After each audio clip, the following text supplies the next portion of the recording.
Bismillahirrahmanirrahim. Salam dan bahagia. Assalamualaikum warahmatullahi wabarakatuh. Waalaikumsalam warahmatullahi wabarakatuh. Terima kasih yang pertama saya ucapkan kepada teman-teman, Bapak Ibu Guru telah menyempatkan waktunya pada siang hari ini dalam sesi berbagi pengalaman, berbagi pemahaman tentang materi yang telah saya pelajari selama pendidikan guru penggerak di modul 1 tentang paradigma pendidikan dan visi guru penggerak. Jadi di sini saya bukan mengajari Bapak Ibu, tapi di sini saya sharing, berbagi pengalaman, berbagi pemahaman, kemudian minta tanggapan, kritik dan saran dari Bapak Ibu untuk perbaikan tugas saya berikutnya. Seperti itu. Jadi saya bukan menggurui, hanya berbagi. Kita sama-sama mempelajari, memahami bersama. Di sini saya akan berbagi penerapan praktik baik untuk menumbuhkan budaya positif di kelas. Dalam pendidikan guru penggerak ini, saya termasuk di angkatan kelima difasilitatori oleh oleh Ibu Oktarina Novisa. Beliau adalah fasilitator dari Padang, Sumatera Barat. Jadi beliau yang mendampingi saya ketika pendidikan daring. Kemudian saya juga didampingi oleh Ibu Dewina Cahyaningsi. Beliau agenda kita hari ini yang pertama pembukaan, yang kedua kesepakatan kelas, yang ketiga ice breaking, keempat tujuan pembelajaran, kelima pemahaman inti, keenam eksplorasi konsep, dan yang ketujuh refleksi. Sekarang kita masuk ke ice breaking. Saya minta Bapak Ibu untuk melihat video terlebih dahulu.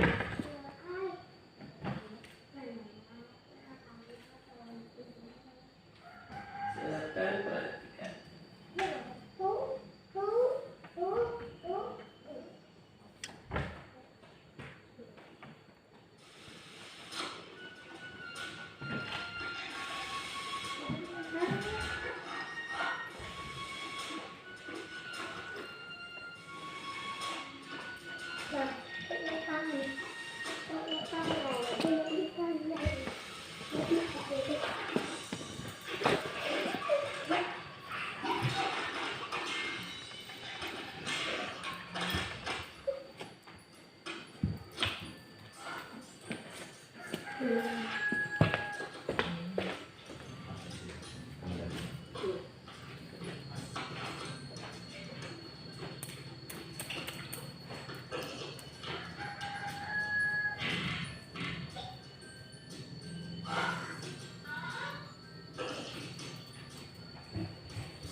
Ibu, kira-kira berdasarkan video tadi apa yang dapat kita ambil pembelajarannya? Pak Sidarwan. Oh ya.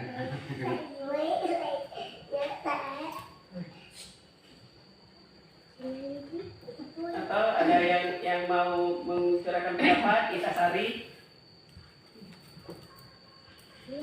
Kita ya kok dulu. Kita cari dulu.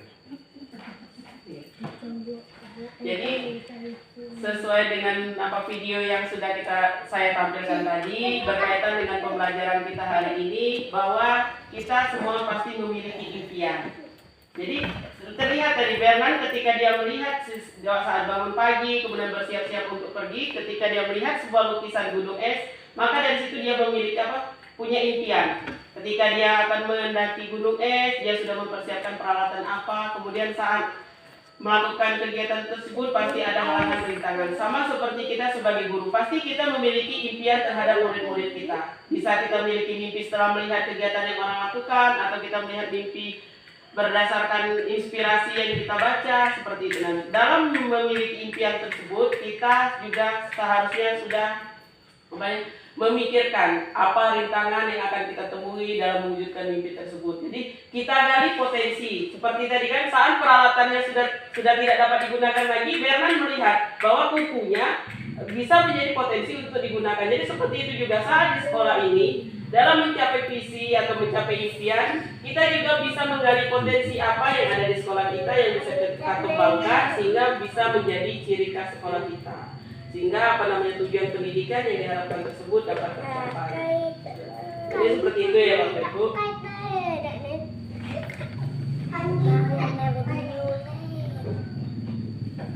Kita lanjutkan lagi materinya. Tujuan pembelajaran, tujuan kita pada hari ini diharapkan peserta atau Bapak Ibu dapat memahami pentingnya pengetahuan, kebutuhan belajar, dan lingkungan yang memfasilitasi seluruh individu di sekolah agar dapat meningkatkan kompetensinya secara aman dan nyaman. Kemudian peserta mampu menggerakkan komunitas sekolah untuk bersama-sama mengembangkan dan mewujudkan visi sekolah yang berpihak pada murid yang berlandaskan nilai-nilai kebijakan universal. Selanjutnya, dalam topik modul 1 yang telah kami pelajari selama 2 bulan ini, yaitu paradigma dan visi guru penggerak, ada 4 paket modul. Yang pertama, filosofi pemikiran Ki Hajar Dewantara. Modul 1.2-nya nilai dan peran guru penggerak.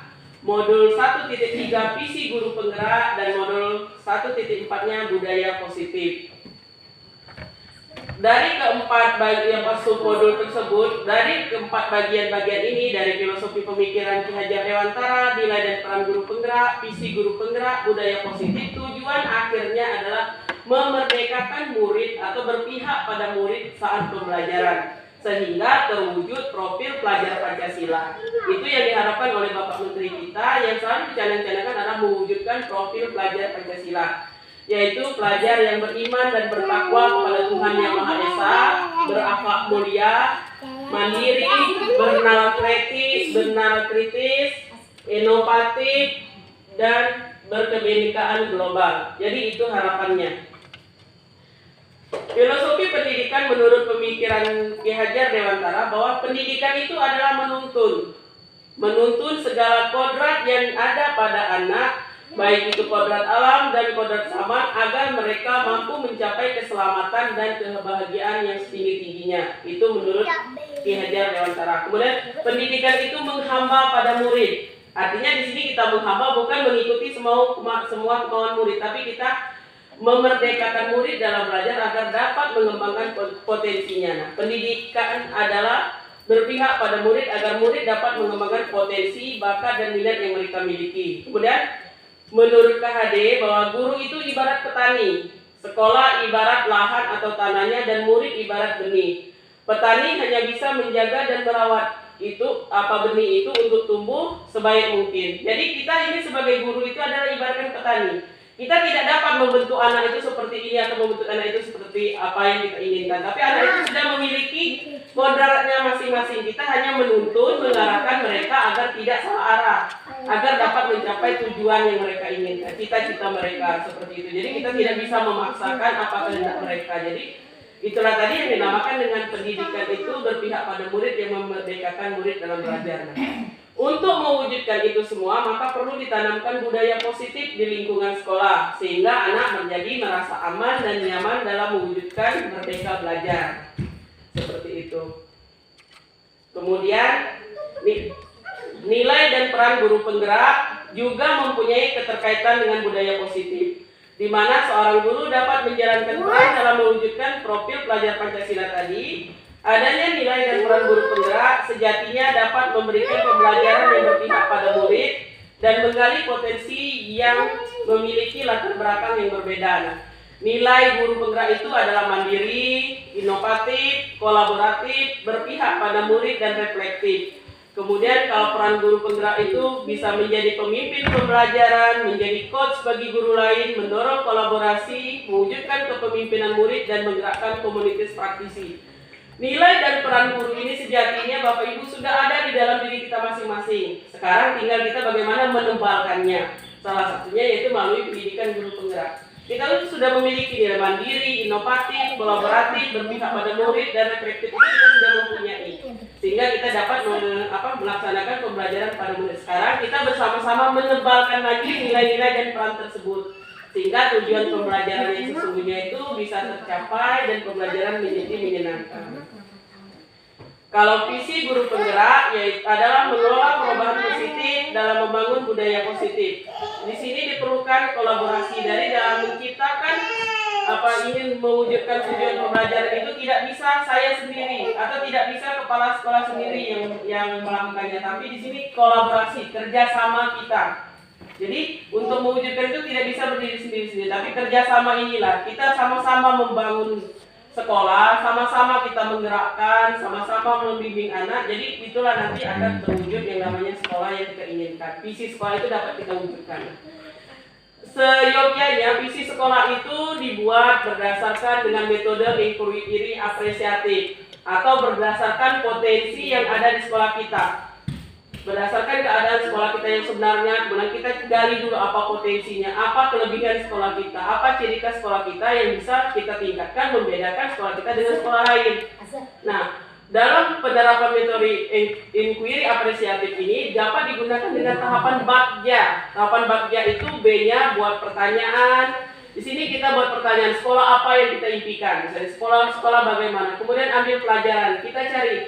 Misalnya kita menginginkan murid yang unggul dalam prestasi, berakhlak mulia, kita cari sekolah mana yang sudah memiliki visi tersebut, yang sudah menerapkan tersebut, apa saja pembelajaran yang dapat kita ambil dari sekolah atau dari artikel, dari video yang kita lihat. Kemudian gali mimpi. Jika kita menerapkan kita menginginkan visi seperti itu, nanti kita mengharapkan murid-murid yang seperti apa. Kita boleh gali mimpi sejauh-jauhnya. Jadi semuanya itu boleh berawal dari impian dan harapan sehingga dapat kita wujudkan. Kemudian kita jabarkan rencananya nanti seperti apa yang akan kita lakukan. Setelah itu hanya atur eksekusi. Nah, disinilah kita melaksanakan kegiatan sehingga dapat mewujudkan visi tersebut.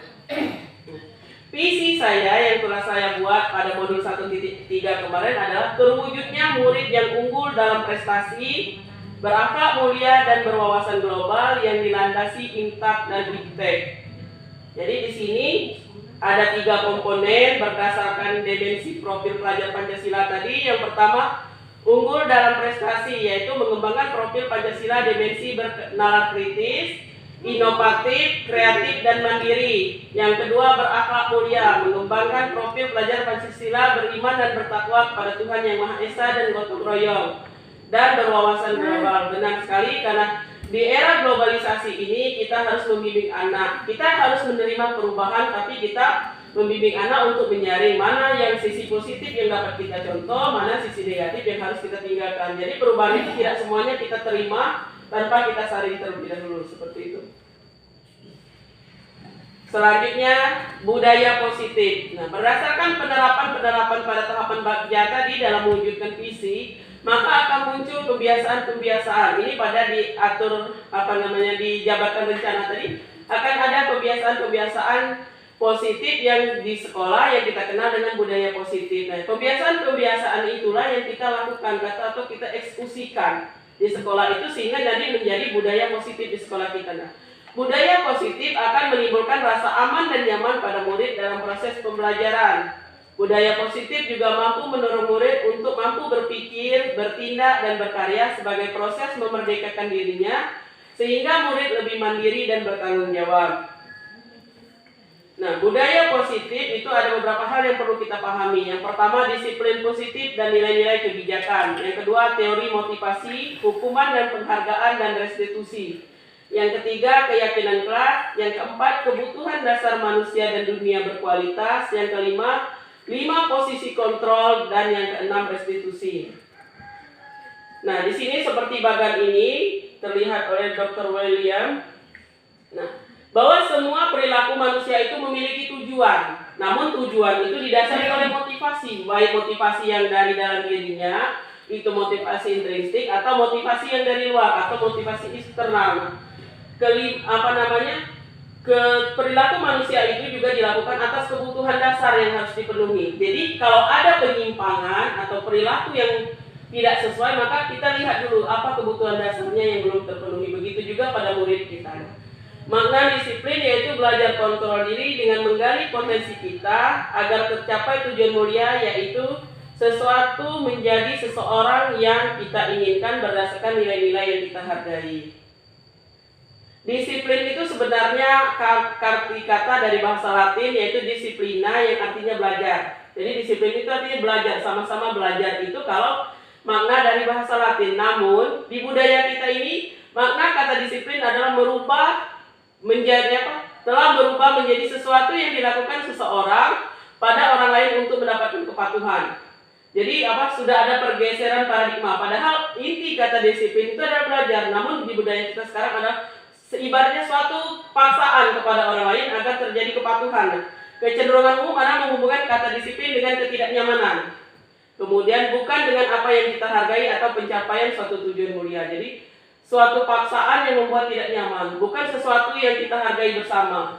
Sehingga penerapan disiplin itu seolah-olah secara terpaksa, seperti itu. Nah, nilai kebijakan universal menurut Gosser itu yaitu yang dikenal dengan profil pelajar Pancasila. Itulah yang saya jelaskan di awal tadi, bahwa pelajar berprofil Pancasila itu merupakan nilai-nilai kebijakan universal. Yang pertama yaitu beriman dan bertakwa pada Tuhan Yang Maha Esa dan berakhlak mulia. Kemudian mandiri, bernalar kritis, berkebinekaan global, bergotong royong, dan kreatif. Selanjutnya teori motivasi perilaku manusia. Tadi sudah saya jelaskan bahwa perilaku manusia atau tindakan manusia itu berdasarkan motivasi. Motivasi ini ada dua. Yang pertama motivasi dari luar, dan yang kedua motivasi dari dalam. Kalau motivasi dari luar ini ada dua, atau motivasi eksternal ini yang pertama menghindari ketidaknyamanan atau hukuman.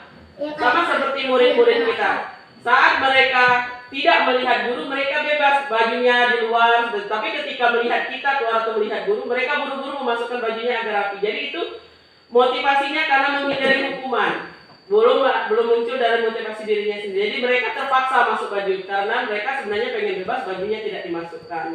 Yang kedua, motivasi eksternal itu ingin mendapatkan imbalan dari orang lain atau institusi. Di sini ingin mendapatkan pujian atau ingin mendapatkan penghargaan. Jadi melakukan suatu disiplin itu karena ingin dipuji atau ingin dihargai, seperti itu. Nah, ini motivasi eksternal. Nah, motivasi inilah yang perlu kita tingkatkan menjadi motivasi internal, yaitu untuk menghargai dirinya sendiri. Nah, di situ sebenarnya tujuan dari disiplin positif atau budaya positif yang kita terapkan nantinya. Sehingga anak-anak itu menyadari bahwa mereka bertingkah laku itu atas keinginannya sendiri, bukan karena takut dihukum, bukan karena takut pengen dipuji. Jadi seperti itu harapannya, yaitu dapat menghargai diri sendiri. Nah, untuk menciptakan budaya positif di kelas atau budaya positif di sekolah, maka kita membuat keyakinan kelas atau keyakinan sekolah. Mengapa keyakinan bukan peraturan? Di sini tadi kita lihat bahwa Disiplin itu adalah belajar. Nah, mengapa keyakinan? Karena untuk mendukung motivasi intrinsiknya, untuk mendukung motivasi dari dalam diri. Kembali lagi ke nilai-nilai keyakinan-keyakinan yang lebih menggerakkan seseorang dibandingkan mengikuti serangkaian peraturan-peraturan. Jadi kita buat itu bukan lagi tata tertib, bukan lagi peraturan kelas, tapi keyakinan kelas. Keyakinan itu dibuat bersama-sama. Jadi kita bersama murid kira-kira ingin membuat apa keyakinan yang kita sepakati di kelas nantinya, seperti itu. Jadi mulai dari sekarang kita tinggalkan yang namanya peraturan atau tata tertib, tapi kita buat keyakinan. Keyakinan kelas bisa, keyakinan sekolah bisa, seperti itu. Ini perbedaan antara peraturan dan keyakinan. Kalau peraturan selalu kembalikan buku ke tempat, itu ibaratnya secara terpaksa. Tapi kalau keyakinan itu rasa tanggung jawab. Karena kalau peraturan itu biasanya langsung dibuat oleh guru. Sedangkan kalau keyakinan itu dibuat bersama. Kemudian dilarang mengganggu orang lain. Kalau keyakinan kelasnya itu menghormati orang lain. Kemudian dilarang melakukan kekerasan. Kalau keyakinan itu keselamatan dan menghormati orang lain. Kemudian gunakan masker. Itu lebih ke nilai-nilainya kesehatan, seperti itu. Dan keselamatan. Jadi di sini terlihat beda antara peraturan dan keyakinan. Kemudian di sini adalah tindakan guru. Di sini berhubungan dengan hukuman atau konsekuensi. Contoh yang pertama itu mencatat 100 kali di dalam buku kalimat bahwa saya tidak akan terlambat lagi karena terlambat ke sekolah. Kira-kira itu hukuman atau konsekuensi? Saya tidak anak disuruh mencatat kalimat saya tidak akan terlambat lagi, itu 100 kali di dalam buku tulisnya karena dia terlambat. Itu kira-kira hukuman atau konsekuensi? Bagaimana Pak Heli? Hukuman. Ya, kita sepakati dulu ya, kita lihat yang selanjutnya itu hukuman. Kemudian yang kedua, lari mengelilingi lapangan basket 2 kali karena terlambat hadir di sekolah. Bagaimana Bu Ita? Hukuman. Alasannya? Suruh berlari kan itu keliling lapangan. Ya, karena suruh berlari keliling lapangan. Kemudian kalau mengganti kertas tugas teman yang telah dicoret-coret, Bu Dewi, itu kira-kira hukuman atau konsekuensi? Mengganti kertas tugas teman yang telah dicoret-coret olehnya, itu hukuman atau konsekuensi. Kemudian membersihkan tumpahan air di meja karena tersenggol pada saat belajar, itu hukuman atau konsekuensi? Konsekuensi ya Ibu Nita ya. Kemudian lari mengelilingi lapangan basket 2 kali karena terlambat 10 menit untuk pelajaran PJOK. Itu kira-kira hukuman atau konsekuensi? Hukuman. Nah, mari kita lihat jawabannya. Nah, bahwa kalau mencatat 100 kali kalimat saya tidak akan terlambat lagi itu adalah hukuman. Karena nggak ada hubungannya antara anak terlambat dengan menulis kan, karena di situ tidak mendidik. Tapi di sini kalau konsekuensinya saat anak terlambat misalnya 15 menit, dia boleh belajar di kelas pada saat jam istirahat. Saat teman-temannya istirahat, dia kita tinggalkan di kelas, dia melanjutkan pembelajaran yang dia tertinggal 15 menit tadi. Itu konsekuensi namanya. Kemudian kalau lari mengelilingi lapangan basket 2 kali karena terlambat hadir di sekolah tadi, benar kata Bu Gita tadi bahwa itu adalah hukuman. Tidak ada hubungannya antara terlambat dengan berlari. Nah, kemudian yang mana lagi tadi? Membersihkan tumpahan air di meja karena tersenggol pada saat belajar. Itu konsekuensi. Benar tadi bahwa konsekuensi itu sesuatu yang dilakukan ada hubungannya karena kesalahannya. Kemudian kita lihat slide selanjutnya apa perbedaan antara hukuman dan konsekuensi. Kalau hukuman itu sesuatu yang menyakitkan dan harus terjadi. Sedangkan kalau konsekuensi sesuatu yang harus terjadi. Tadi kan kalau misalnya anak disuruh berlari itu tidak ada hubungannya, itu kan anak merasa tersakiti. Tapi kalau konsekuensinya, saat anak terlambat, dia disuruh tinggal di kelas selama 15 menit di kelas pada jam istirahat. Jadi itu konsekuensinya. Berarti anak tidak merasa tersakiti, tapi dia bisa mengambil pembelajaran yang dia tertinggal 15 menit tadi. Jadi seperti itu, ada hubungannya. Anak tidak merasa tersakiti. Kemudian membuat anak sakit fisik maupun hati. Jadi sakit hukuman itu tidak hanya sekedar berdasarkan perbuatan atau tindakan, misalnya memukul atau menyuruh anak kebersihan, membersihkan mesin, itu tidak. Kita berkata-kata kasar dan menyakiti hati anak itu juga termasuk hukuman. Jadi kalau anak merasa apa tersakiti hatinya itu namanya apa psikisnya yang kena.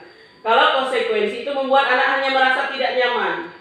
Jadi kan tidak tersakiti tadi sama saat apa disuruh berlari kan dia fisiknya yang tersakiti, dia akan merasa capek. Namun saat dia tinggal di kelas yang teman-temannya yang lain istirahat, dia merasa tidak nyaman.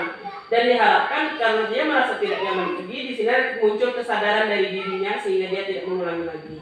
Jadi seperti itu. Kemudian kalau apa namanya hukuman itu anak membenci kedisiplinan. Sedangkan kalau konsekuensi itu karena dia merasa tidak nyaman tadi maka anak akan menghargai kedisiplinan. Namun ini sangat berat untuk diterapkan karena tantangan dari anak-anak kita. Namun kita berangsur-angsur untuk meninggalkan yang namanya hukuman, tapi kita lebih ke konsekuensi. Ini harapan dari pendidikan kita sekarang ini. Jadi seperti itu. Kemudian kalau hukuman itu sifatnya paksaan. Kalau konsekuensi itu stimulus dan tanggapan. Seperti anak tadi kan dia menumpahkan air di atas meja. Jadi kita tanya kira-kira apa yang akan anak lakukan kan? Kalau dia membersihkan berarti itu konsekuensi yang dia ambil berdasarkan saran dia atau kita juga menyarankan. Tapi bukan misalnya anak menumpahkan meja, kita suruh dia lari atau membersihkan WC, itu kan kita yang memaksa, bukan ada apa stimulus dan tanggapannya. Jadi seperti itu. Ya, kemudian kebutuhan dasar manusia. Nah, tadi sudah dikatakan bahwa setiap perilaku manusia itu atau setiap tindakan itu karena ingin memenuhi 5 kebutuhan dasar. Yang pertama, kebutuhan untuk bertahan hidup. Yang kedua, kebutuhan akan kasih sayang dan rasa diterima, itu kebutuhan untuk diterima. Yang ketiga, kebebasan, kebutuhan akan pilihan. Yang keempat, kesenangan, itu kebutuhan untuk merasa senang. Dan yang kelima, penguasaan, kebutuhan pengakuan atas kemampuan. Jadi kebutuhan dasar manusia ini kalau semuanya sudah terpenuhi maka dia akan berperilaku disiplin. Namun ketika ada misalnya anak-anak kita saat kita menerangkan dia ribut, kita tanya dulu apa alasannya.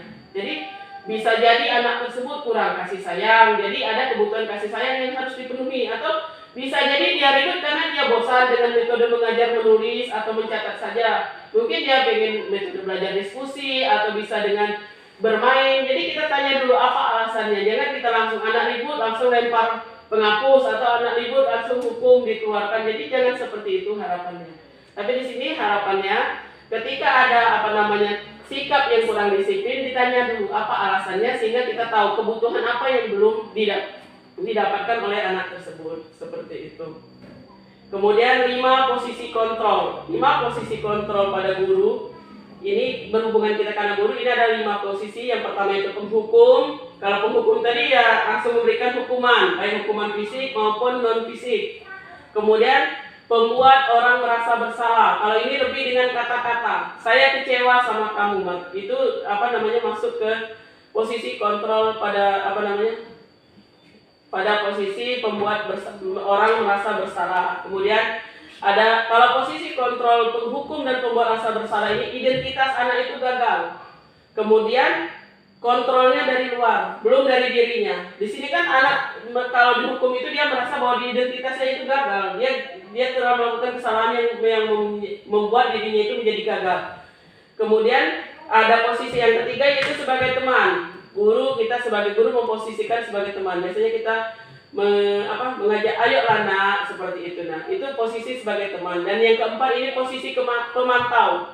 Nah kalau di posisi pemantau ini kita menegakkan aturan atau menegakkan konsekuensinya. Kalau anak berbuat salah apa konsekuensinya. Jadi kita hanya langsung menanyakan ke anak. Ketika ada perbuatan yang salah maka ada konsekuensi yang harus diambil oleh anak. Nah di sini identitas anak sudah berhasil, namun kontrolnya juga masih dari luar karena masih kita sebagai guru yang mengontrolnya. Kemudian identitas posisi yang kelima yaitu manajer. Pada posisi manajer inilah identitas anak berhasil, kemudian sukses dan kontrol itu dari dirinya. Nah di sini di posisi manajer inilah nanti akan ada namanya restitusi, tawar menawar.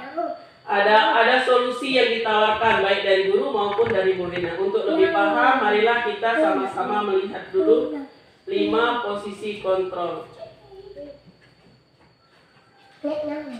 Ini ada video posisi kontrol.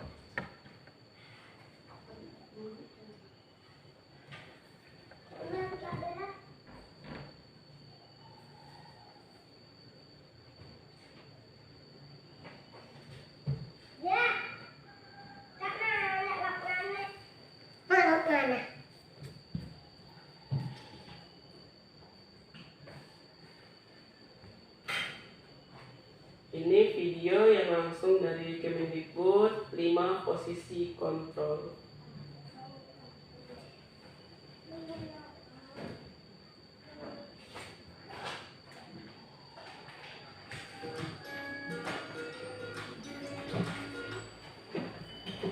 Salam bahagia Ibu dan Bapak Guru hebat. Dalam penerapan disiplin positif restitusi, salah satu program yang dikembangkan adalah 5 posisi kontrol.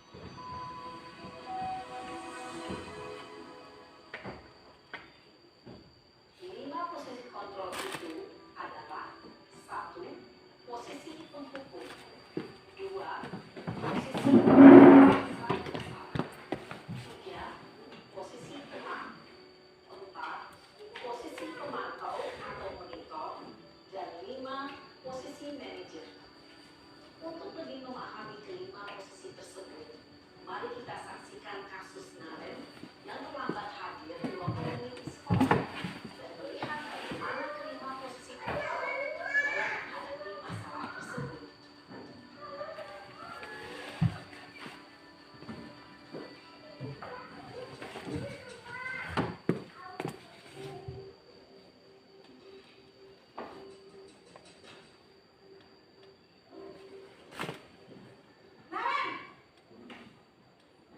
Sini kamu. Selamat pagi, Bu. Selalu terlambat. Kamu deh, pasti terlambat. Maaf, Bu. Saya Apa? Apa coba? Alasan kamu apa lagi? Kapan sih kamu tidak terlambat? Malas sekali ya kamu jadi anak. saya Dasar pemalas. Gak kapok-kapok sih kamu. Sudah berapa kali terlambat? Sana, kamu keliling lapangan basket 2 kali. kenapa saya harus keliling lapangan basket, Bu? Kenapa? Kamu menolak ibu. Berani-beraninya jawab. Sudah terlambat, masih berani jawab pula.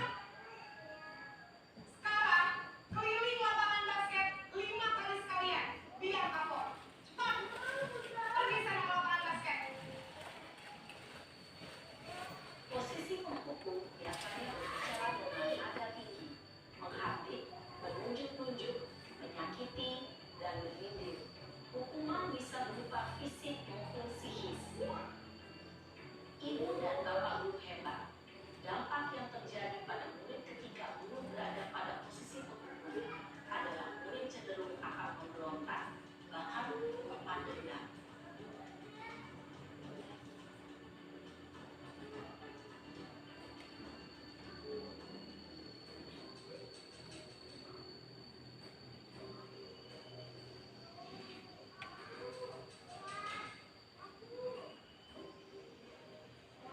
Nah,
Selamat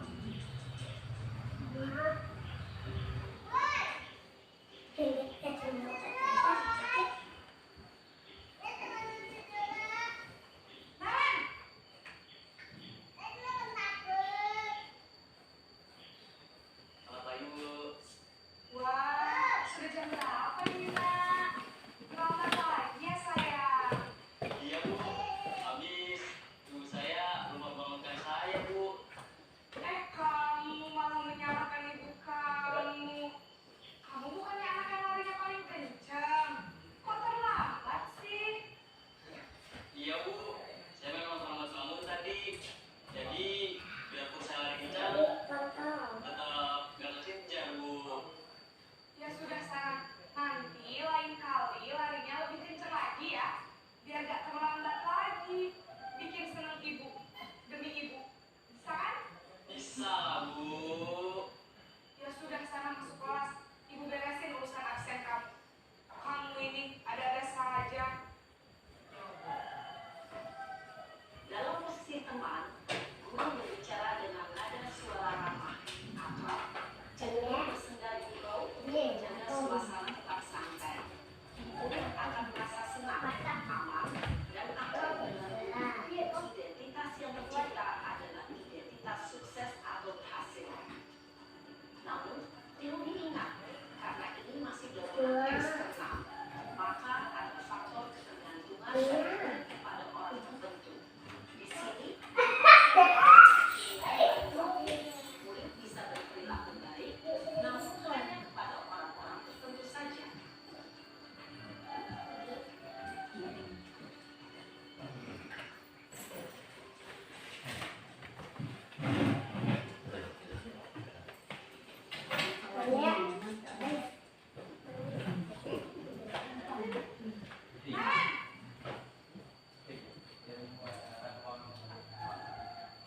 Selamat pagi, Bu.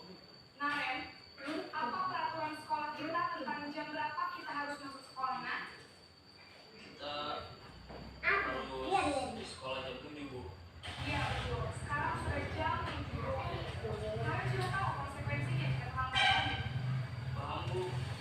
Saya harus pindah kelas atas jam istirahat selama 20 menit. Iya, benar. Konsekuensinya demikian. Jadi nanti jam 9.30, pas istirahat, kamu harus tinggal di kelas, kerjakan tugas tambahan untuk ketertinggalan kamu, ya? Baik, Bu. Posisi pemantau mengandalkan penghitungan atau data untuk mengontrol murid. Guru mengarahkan murid berdasarkan peraturan dan konsekuensi. Seorang pemantau menunjukkan bahasa tubuh dan ekspresi wajah yang netral dan cenderung formal.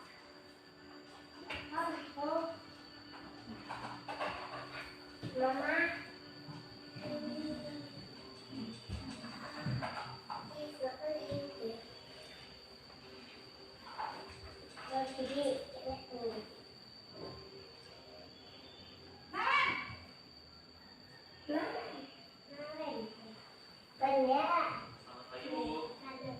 Selamat pagi, Naren. Maaf, Bu. Saya terlambat. Iya, sekolah masuknya jam 7, sekarang sudah jam 7.20.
yang bermakna, sehingga membuat murid dapat belajar dari kesalahannya dan mencari sebuah solusi untuk menyelesaikannya.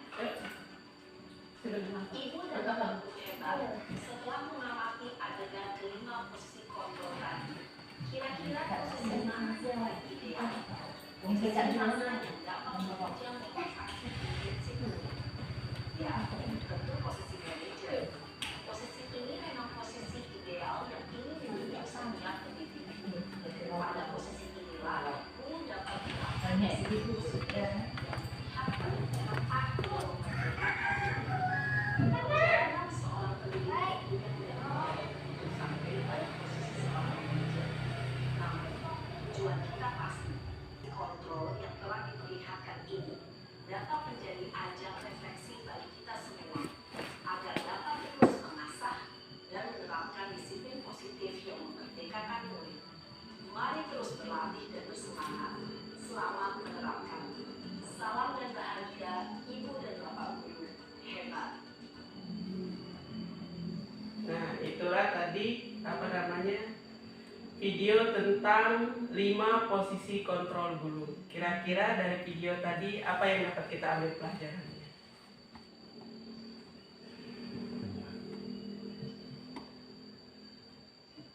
Ada yang ingin menyampaikan pendapatnya? Pak Sidawan mungkin Pak, kira-kira apa yang dapat kita ambil pelajaran dari video tadi? Kalau menurut saya dari video tadi itu yang penting kita itu kontrol diri kita sendiri gitu kan. Iya. Posisi kontrol ini tadi kan. Nah, selama ini mungkin kita belum mengontrol diri kita menghukum anak misalnya. Mungkin kebanyakan selama ini posisi satu tadi Posisi yang penghukum ya Pak ya? ya dilakukan. Tapi padahal kita melihat keterangan dari itu tadi, yang paling bagus tuh di posisi kelima ya, Iya. manajer. Nah, tuh. Nah, mungkin di sini keuntungan bagi kita mungkin merubah posisi kontrol dulu kita gitu. Cuman itulah. Iya benar sekali ya Pak ya, berdasarkan refleksi dari video tadi kita menjadi tersadar bahwa posisi kontrol yang sering kita lakukan selama ini adalah sebagai penghukum. Ternyata hukuman itu tidak efektif, namun akan membuat anak merasa terpaksa. Kalau sedangkan posisi yang kedua tadi pemantau itu membuat anak merasa bersalah. Posisi ketiga tadi sebagai teman, anak sudah mau bersikap positif namun hanya kepada guru yang dia anggap dia hormati saja, yang sebagai temannya saja seperti itu. Jadi kalau posisi yang keempat tadi sebagai pemantau yang itu masih bersifat konsekuensi. Jadi masih ada namanya paksaan juga, masih agak terpaksa. Namun idealnya tadi yaitu kita beralih ke posisi yang kelima yaitu posisi manajer. Jadi anak dapat bertanggung jawab dan mencari solusinya sendiri. Namun benar bahwa untuk menerapkan posisi tersebut dari 1 langsung naik ke 5 itu sangat berat. Jadi di sini kita sama-sama berusaha mulailah yang terpenting jangan lagi di posisi 1 seperti itu ya. Kita meningkat posisi kedua, kita kurangi juga membuat anak merasa bersalah, meningkat minimal ke 3 atau 4. Kalau untuk manajer itu mungkin sulit dengan kondisi anak kita yang karakternya cenderung keras seperti itu. Nah, itulah tadi tentang posisi kontrol. Kemudian di sini adanya selanjutnya setelah ada tadi motivasi, hukuman, di sini ada yang namanya restitusi. Restitusi adalah proses menciptakan kondisi bagi murid untuk memperbaiki kesalahan mereka. Nah, sehingga mereka bisa kembali kepada kelompok mereka dengan karakter yang lebih kuat. Jadi anak itu melakukan kesalahan itu, namun kita dapat membantu mereka mencari solusi atas kesalahan mereka, sehingga ketika mereka kembali ke kelompok mereka tidak mengulangi kesalahan itu lagi.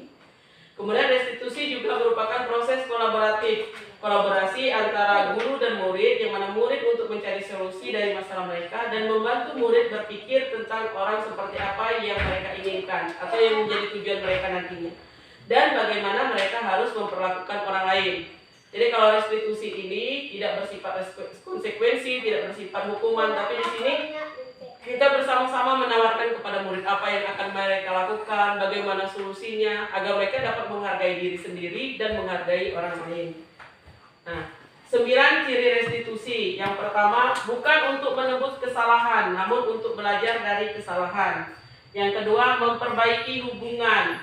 Yang ketiga, tawaran, bukan paksaan. Yang keempat, restitusi menuntun untuk melihat ke dalam diri. Yang kelima, restitusi mencari kebutuhan dasar yang mendasari tindakan. Yang keenam, restitusi fokus pada karakter bukan tindakan. Kemudian yang ketujuh, restitusi diri adalah cara yang paling baik. Kedelapan, restitusi fokus pada solusi. Jadi restitusi ini yang dicari solusi, bukan kesalahannya atau bukan masalahnya. Kemudian restitusi mengembalikan murid yang berbuat salah kepada kelompoknya tadi. Nah, dalam penerapan restitusi ini ada yang dikenal dengan segitiga restitusi. Segitiga restitusi ini yang pertama kita adalah menstabilkan identitas. Kita akan katakan kepada anak yang berbuat salah itu bahwa kamu bukan satu-satunya orang yang pernah melakukan kesalahan. Tidak ada manusia yang sempurna. Jadi anak tersebut kan kita tenangkan dulu. Ketika misalnya ada anak berkelahi, kita katakan bahwa dulu bapak juga pernah atau ibu juga pernah berkelahi. Jadi bukan kamu satu-satunya, jangan kita langsung menghukum seperti itu, tapi kita katakan dulu bahwa semua orang itu pernah berbuat salah. Kamu bukan satu-satunya orang yang pernah berbuat salah. Kemudian kita naik ke tahapan yang kedua, yaitu validasi tindakan yang salah. Kita tanya dulu, apa alasannya? Kamu tentu punya alasan mengapa kamu melakukan itu. Kemudian adakah cara yang lebih efektif agar dia tidak berkelahi? Misalnya kalau anak berkelahi tadi kan kita tanya dulu apa alasannya, kemudian adakah cara lain sehingga tidak terjadi perkelahian atau tidak melakukan sikap yang tidak disiplin. Itu tahapan yang kedua. Kemudian tahapan yang ketiga yaitu menanyakan keyakinan. Karena kita sudah memiliki keyakinan kelas atau keyakinan sekolah, maka kita tanyakan, kira-kira apakah kamu masih ingat tentang keyakinan kelas kita? Kalau misalnya anak berkelahi, apakah kamu masih ingat? Kita arahkan anak untuk mengingat atau memahami bahwa keyakinan kelas adalah menghargai orang lain. Dari situ kita arahkan anak. Kemudian setelah itu kita tanyakan, kira-kira kalau masih tahu keyakinannya, apa solusinya kalau anak berkelahi misalnya. Nanti kita tawarkan apa. Kalau anak belum bisa mencari solusi tersendiri, kita tawarkan apa solusinya. Jadi seperti itu.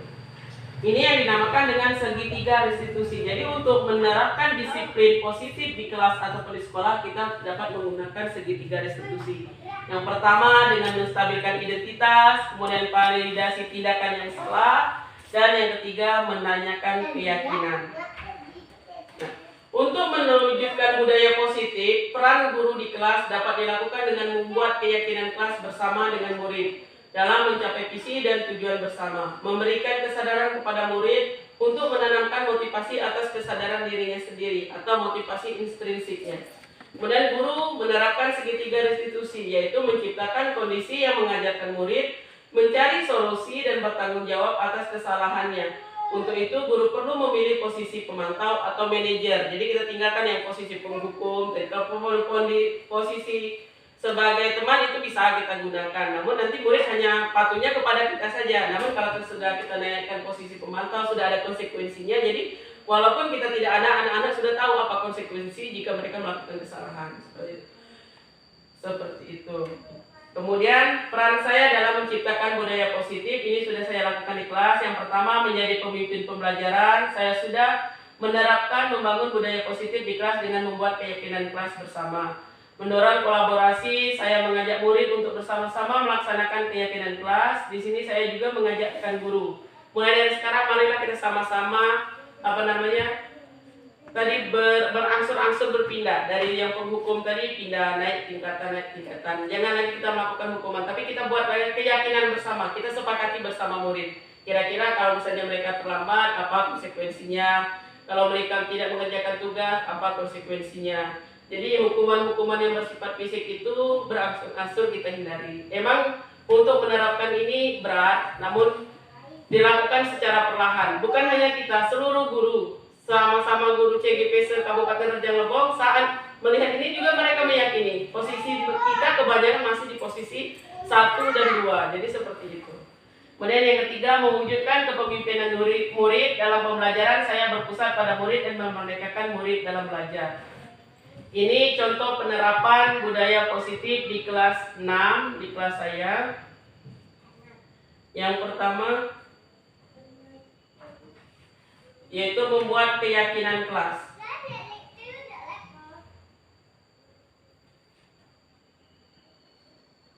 Bentar ya Ibu.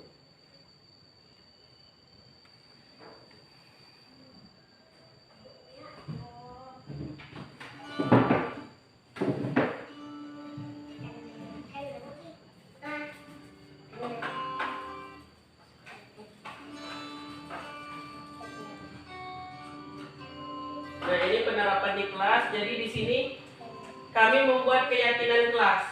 Jadi yang membuat keyakinan itu saya tawarkan ke anak itu. Mereka yang menuliskan di kertas di stiker note yang warna biru itu, kemudian nanti keyakinan kelas itu ditempel. Setelah itu baru kita sepakati mana yang akan menjadi keyakinan kelas kita. Namun dalam penerapannya saat membuat keyakinan kelas ini banyak anak-anak yang masih menginginkan hukuman. Misalnya saat saat terlambat didenda Bu 2.000 seperti itu. Jadi kan saya masih senyum-senyum. Jadi di sini kita mengarahkan anak bahwa hukuman tersebut tidak baik. Jadi kita sama-sama menghindari yang namanya hukuman. Jadi kita lebih ke membuat keyakinan bersama yang sifatnya membangun budaya. Mendisiplinkan anak tanpa adanya hukuman. Jadi seperti itu.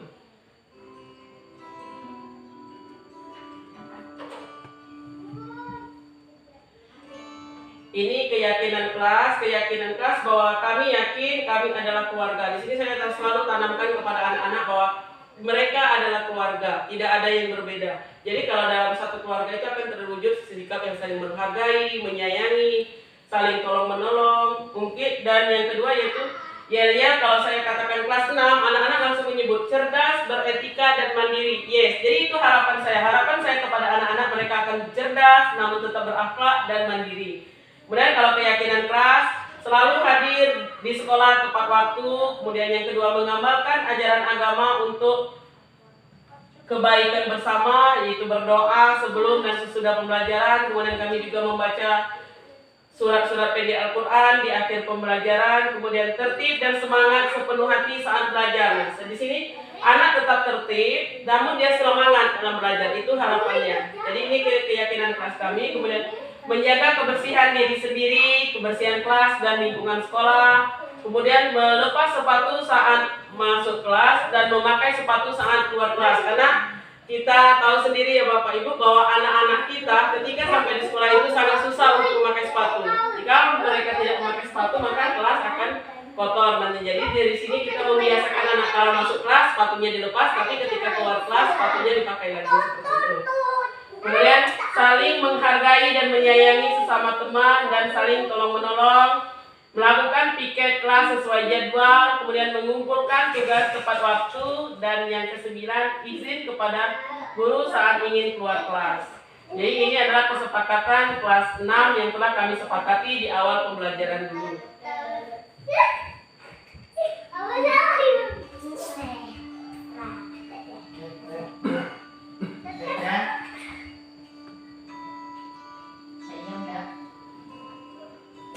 Ini kegiatan yang kedua, tadi kalau sudah membuat kesepakatan kelas, kegiatan yang kedua yaitu budaya tegur sapa salam. Dari sebelum anak masuk, kami itu masuk atau sebelum pulang itu ada yang namanya budaya tegur sapa salam. Nah, sini ada gambar satu, itu sudah saya tempel di dinding saya. Kalau anak memilih sebelum pulang itu anak berbaris dulu, kemudian kalau sebelum pulang dia memilih satu, berarti dia minta bersalaman. Kalau memilih 2 berarti minta dipeluk. Memilih ketiga itu dengan rasa bahagia berarti minta tos. Jadi seperti itu sudah ada saya tempel di kelas. Dan ini sudah kami terapkan. Nah, pada saat penerapan ini, pada hari pertama itu anak-anak masih patuh. Masih ada rasa takut kepada saya. Jadi mereka kebanyakan bersalaman. Pada hari pertama, namun setelah 2 minggu, 3 minggu berjalan, sudah mulai terlihat anak-anak tidak merasa tertekan lagi, tidak merasa takut lagi, tapi mereka sudah bisa bisa berani mengungkapkan diri mereka. Mereka sudah berani dalam menentukan pilihan mereka. Di sini terlihat ini anak laki-laki pertama yang berpelukan dengan saya, Rizky. Lihat reaksi teman-temannya, mereka langsung aja. Setelah hari berikutnya itu Jaka, hari-hari berikutnya tidak hanya anak-anak perempuan yang minta peluk, tapi ada beberapa anak laki-laki. Jadi dengan menerapkan ini Bapak Ibu, diharapkan bahwa kedekatan antara guru dan murid itu semakin dekat. Tidak ada jarak lagi, jadi mereka tidak merasa takut. Mereka merasa dihargai, merasa disayangi. Luar biasa. Iya. Ada yang ini bisa memilih yang mana yang mereka inginkan. Jadi di sini terlihat yang awalnya hanya nurut, patuh, seolah-olah tertekan, tapi sekarang mereka sudah terlihat bahagia seperti itu. Kemudian kalau menjaga kebersihan diri sendiri, kelas dan lingkungan sekolah, yang awalnya mereka kalau tidak piket tidak mau disuruh kebersihan. Namun setelah seiring perjalanan waktu, memang benar ini semuanya belum maksimal, namun bertahap dengan berjalannya waktu, maka anak-anak dengan bersama-sama mereka yang menawarkan diri, Bu, kelas kita kotor, di kelas kami itu plafonnya banyak bolong-bolong. Jadi yang ini plafonnya banyak bolong. Kalau saat pembelajaran itu banyak kotoran kelelawar yang turun. Jadi di sini mereka yang menawarkan, akhirnya waktu sebelum 17-an itu plafonnya kami bongkar. Yang mana masih banyak kotoran, plafonnya kami bongkar sehingga banyak sekali kotoran kemarin. Tapi mereka bersama-sama. Jadi kita kalau kita sudah mendekatkan diri kepada murid tidak merasa capek, tidak kita yang mengatur, tapi kita bersamai mereka, membimbing. Jadi kita lakukannya secara bersama-sama.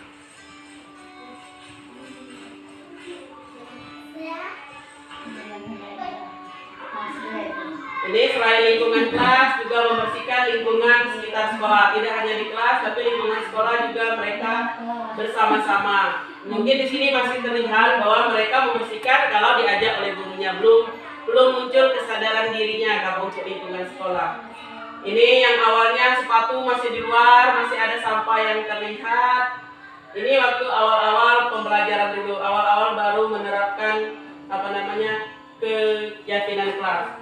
Namun di sini sudah terlihat bahwa sekarang kelas sudah bersih, sudah berangsur bersih, anak-anak sudah bisa main. Kemudian sepatu itu saya foto sepatu itu tidak tahu mereka. Jadi saya foto itu memang dari ibu fasilitatornya, jangan seolah-olah disetting, tapi saya ngambil video, ngambil foto itu, anak-anak kebanyakan tidak tahu. Jadi itu adalah kondisi sepatu sekarang sudah mulai rapi, yang tadinya masih di luar. Tapi memang benar bahwa untuk menerapkan ini tidak semua anak, pasti ada. Namun 80% sudah ada perubahan seperti itu. Masih ada anak kalau yang membandel itu masih ada. Nah ini kemarin, ini hari Senin. Ini Sylvia tidak tahu kalau saya foto itu pada saat jam pelajaran, karena plafon itu jatuh. Bukan plafon jatuh, kotoran jatuh dari plafon. Jadi dia berinisiatif sendiri. Padahal ini bukan jadwal piketnya dia pada hari itu. Pada saat sedang saat jam pelajaran, namun dia langsung berinisiatif mengambil sapu dan menyapu saat kotoran itu jatuh. Jadi di sini sudah muncul adanya kesadaran dari diri, sudah ada motivasi dari dirinya, motivasi intrinstiknya. Bahwa dari sinilah saya mulai sadar ternyata hal-hal kecil pun bisa membuat kita bahagia. Melihat anak dengan inisiatif, dia tidak tahu kalau itu sedang saya videokan. Mereka yang teman-teman yang lain sedang mengerjakan tugas. Jadi kemudian ada seperti Jaka. Jaka itu kalau awal-awal pembelajaran dulu paling ribut, kemudian paling tidak membuang sampah-sampah kertasnya berserakan. Namun sekarang dia dengan sendirinya ketika melihat sampah, Jaka itu langsung membuang ke tempat sampah. Namun ada beberapa video yang karena kegiatan itu secara spontan, jadi ada beberapa yang tidak terdokumen oleh saya. Jadi seperti itu.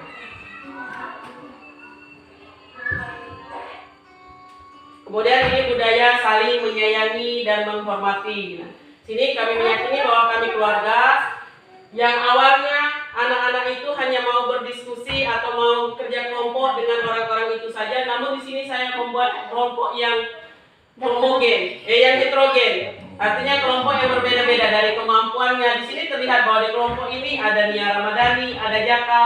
Yang saya ambil di sini bukan nilai tertinggi, namun nilai kebersamaannya. Di sini saya tugaskan kepada mereka untuk mengajari bagaimana teman satu kelompoknya juga bisa pembelajaran itu. kita mewujudkan kebersamaan. Jadi bukan memunculkan sikap egosentris dari anak, tapi kita wujudkan sikap gotong royong, kebersamaannya di sini. Jadi di sini mereka sudah mau berteman, mau berkelompok dengan siapa saja. Kalau sekarang saya membentuk kelompok, itu mereka tidak ada lagi yang protes, sudah mau berkelompok dengan siapa saja. Dan Nia Ramadhani ini merasa bahagia. Yang awalnya dia kalau menulis, saya kira Nia itu tidak bisa menulis. Namun ketika saya panggil ke depan saat saya suruh menulis, kalau meniru ternyata dia mau. Kenapa saat menulis di papan tulis dia tidak mau? Ternyata ada rasa malas. Karena saat teman-temannya sudah selesai dia belum. Jadi dia tinggal menulis asal-asalan saja. Namun ketika kita suruh temannya untuk membantu menulis, dia mau. Kayak yang ini satu lembar kesepakatan kelas selesai pada saat pembelajaran itu dia tulis. Jadi seperti itu. Ada kebahagiaan tersendiri ketika melihat perubahan-perubahan pada anak.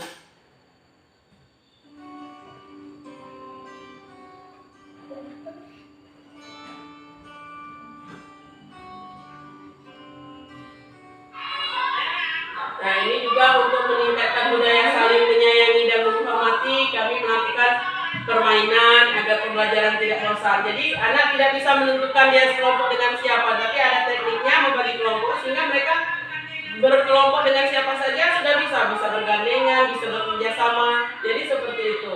Ini ada permainan sebelum 17-an kemarin yang dapat meningkatkan rasa saling menyayangi, rasa kekeluargaan antar murid.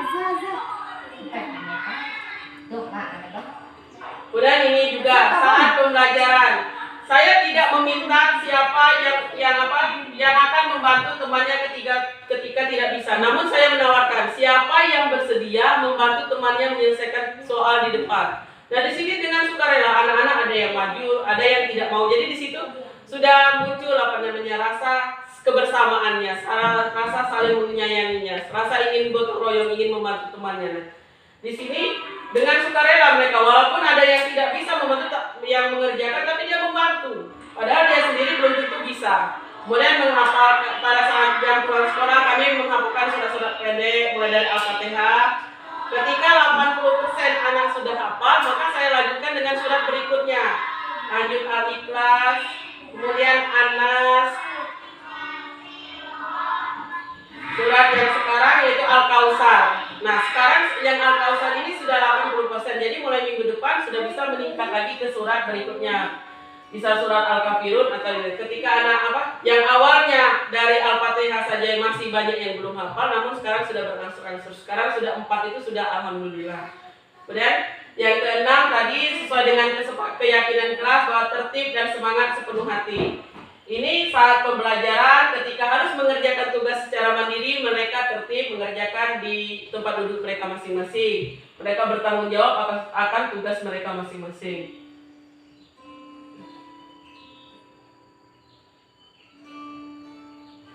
Ini yang divideokan. Ini mereka tidak tahu juga kalau sedang divideokan, videonya juga secara diam-diam. Ini nampak kalau yang dulunya saat pembelajaran itu anak ribut saat mengerjakan tugas, tapi mereka sudah bisa. Kemudian membuat pembelajaran yang berbahagia, pembelajaran yang berpihak pada murid. Jadi murid diberikan kebebasan. Ini pada materi ASEAN ketika mereka disuruh membuat bendera, terserah ada yang membuat bendera seperti itu, ada yang membuat bendera di karton besar. Jadi diberi kebebasan. Saat itu mereka merasa bahagia saat pembelajaran, dan tentunya tujuan pembelajaran pun akan tersampaikan kepada mereka apa yang menjadi tujuan kita pada pembelajaran itu. Kemudian ini belajar di perpustakaan. Ketika ada materi-materi tertentu, kalau kita misalnya membutuhkan referensi ke perpustakaan, kita juga bisa belajar di perpustakaan. Mungkin di sini juga anak juga merasa bahagia karena mereka bisa bebas mencari referensi tentang apa saja ketika ini tentang pembelajaran habitat makhluk hidup. Jadi tidak harus sama namun tujuannya tercapai. Itu bisa juga dilakukan dengan belajar di perpustakaan, belajar di luar kelas. Jadi belajar itu tidak harus di dalam kelas. Benar tadi bahwa anak itu kita beri kebebasan, anak itu kita beri kemerdekaan, memerdekakan. Ada yang mau belajar di atas meja, ada yang mau belajar di lantai. Jadi kita serahkan kepada mereka. Kemudian belajar sambil bermain. Sini juga ada permainan secara individu, ada permainan secara kelompok. Kemudian yang ini pendidikan budi pekerti melalui menonton video pembelajaran.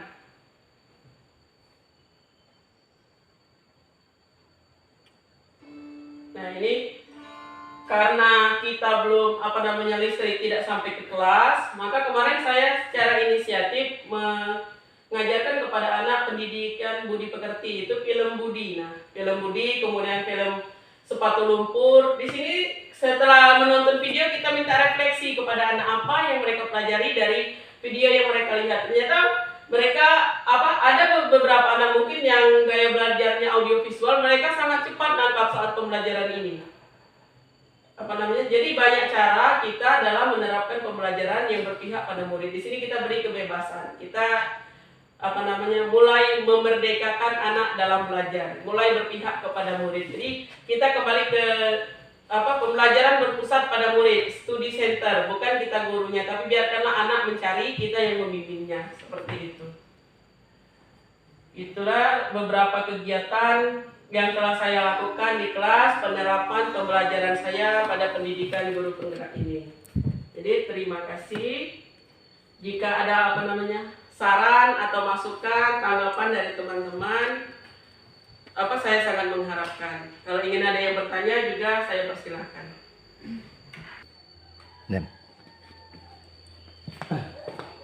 Ya Pak, silakan untuk tanggapannya. Kita sama-sama berefleksi apa yang sudah dipelajari, apa yang perlu saya tingkatkan lagi.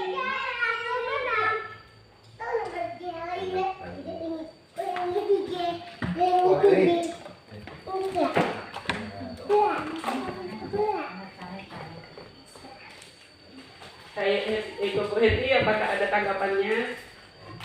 Kalau menurut saya pembelajaran ini sangat menarik, sangat mengembangkan karakter anak masing-masing. Jadi itu menurut saya itu sangat setuju dengan pembelajaran yang memerdekakan anak. Ya, setelah melihat beberapa video tadi. Ya, terima kasih Bu. Untuk Ibu Ita Sari, bagaimana Bu tanggapannya? Tanggapan saya mengenai materi yang diberikan oleh Ibu Winda adalah yang pertama itu saat untuk saya menanggapi ada beberapa video di situ sangat merefleksikan diri saya tentang kebersihan yang pertama, yakni apalagi kalau saat cuaca lagi hujan seperti itu, kadang kelas kita menjadi sangat-sangat kotor. Terus kemudian saya pertama adalah meminta anak untuk membersihkan kelas seperti itu. Kemudian untuk hari-hari berikutnya ini ada motivasi saya untuk memberikan manfaat kebersihan dari anak-anak itu kan, kalau kelasnya kita bersih sehingga anak-anak dan kita pengajar guru dalam memberikan materi kepada anak-anak jadi lebih enak, lebih semangat lagi, jadi lebih nyaman lagi. Kemudian yang untuk yang tadi pada saat menghukum apabila siswanya seperti terlambat masuk sekolah seperti itu, saya juga pernah mengalaminya.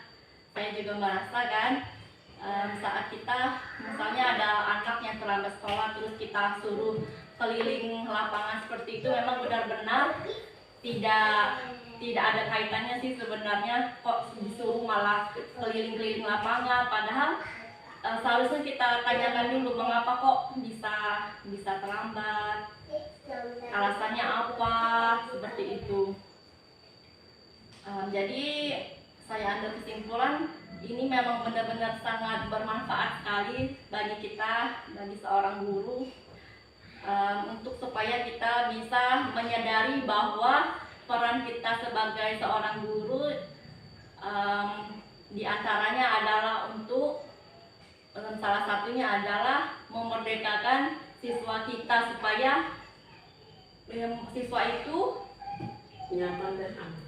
iya, merasa lebih nyaman, aman, tentram saat bersama guru-gurunya lagi. Jadi siswa itu lebih menyayangi lagi guru-gurunya seperti itu. Ya, terima kasih. Kalau dari Bu Dewi, bagaimana Bu tanggapannya?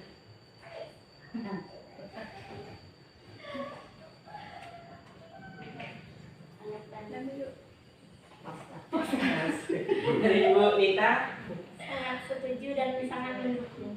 Iya, terima kasih. Dari Pak Heli dulu. Tanggapan. Sekarang kita minta tanggapan yang mendalam dari Bapak Sigarawan. Bapak, mohon. Ya. Saya bukan tanggapan sebenarnya. Ini mengharapkan dan saran. Iya. Sebenarnya di SD kita sudah ada guru penggerak dalam pembelajaran mereka kan murid ya, gitu ya. Murid sekarang banyak murid dan siswa. Murid Ya. Jadi telah didahului oleh Bu Winda, namun harapan saya kami ini dari guru yang lainnya maksudnya itu berharap dari tumbuhnya pembelajaran ini akan kita bersama-sama menyuburkannya, istilah gitu ya, melaksanakan dengan kegiatan-kegiatan sesuai dengan petunjuk dan ajaran pada kurikulum Merdeka ya, Merdeka Cuman itu Pak. Ya, terima kasih banyak Pak. Oke, itulah tadi Bapak Ibu sharing materi pemahaman yang telah saya pelajari, kemudian yang telah saya terapkan juga di kelas. Sama tadi seperti Pak Gus, semoga ini kita bisa menerapkannya bersama-sama demi kebaikan kita bersama. Jadi terima kasih untuk sarannya, untuk tanggapannya, untuk waktunya pada hari ini. Lebih dan kurang saya mohon maaf. Bila kita berhidayah. Wassalamualaikum warahmatullahi wabarakatuh.